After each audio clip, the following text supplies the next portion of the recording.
anybody with a Nitro Zv that's got a steering wheel that looks like this, you may notice how noisy and loose these steering wheel inserts are here. If you pop them out, you'll see that there's a fairly undersized rubber band on the back of them. You can go on Amazon and get this pack for $10. So these silicone rubber bands. And if you take the old one off, put the insert back in, and then grab one of those new rubber bands. They're 2.25 inch. That's the company. 1/8 inch round diameter.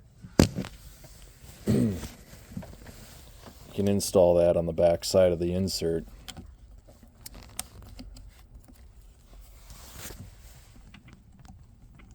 And they're nice and tight.